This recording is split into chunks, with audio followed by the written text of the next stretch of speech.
L'année 2024 a été extrêmement riche. Il y a deux aspects. Il y a l'aspect renouvellement ou acquisition de nouveaux matériaux. Et puis il y a l'aspect modernisation de l'établissement qui est extrêmement important. Alors important pour les patients, mais aussi pour les soignants qui y travaillent. Alors ces modernisations ont été assez larges. La gériatrie qui a vu ses locaux rénovés, la dialyse qui a vu enfin une modernisation qui était tant attendue, avec une augmentation du capacitaire qui passait de 10 à 14 postes. Et puis dans la même veine, la modernisation de la réanimation, pour lequel ils vont rentrer dans les locaux prochainement, dans les semaines qui viennent. 2024 est aussi marqué, en tout cas les 4 dernières années, puisque 2024 a été la fin d'un cycle du projet médical sur l'attractivité de notre établissement, puisque c'est plus de 20 médecins titulaires qui sont rentrés dans l'établissement et on est quasiment 160, donc une huile et une attractivité médicale extrêmement forte de notre établissement. Bienvenue au sein du plateau technique du pavillon Houlbert.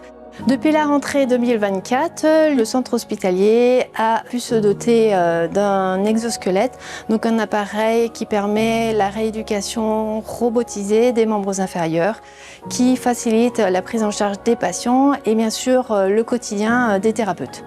À terme, nous souhaiterions avoir une hospitalisation de jour qui permette de répondre également au bassin de santé de Vichy et intégrer des patients qui nécessitent une rééducation ou hebdomadaire ou bi-hebdomadaire pour des séances sur cet exosquelette.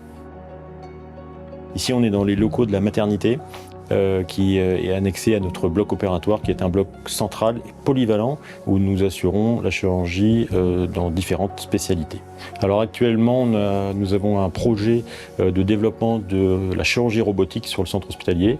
Cette chirurgie robotique, elle intéresse ma spécialité, la gynécologie obstétrique, mais elle intéresse également la chirurgie urologique et la chirurgie digestive. Le robot est installé sur le patient par le chirurgien.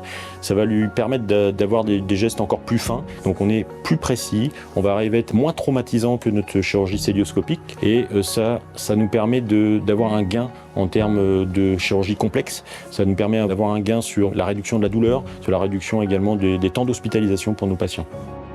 Alors pour faire une transition entre 2024 et 2025, l'établissement vient de valider son programme d'établissement médical, social, et informatique, etc.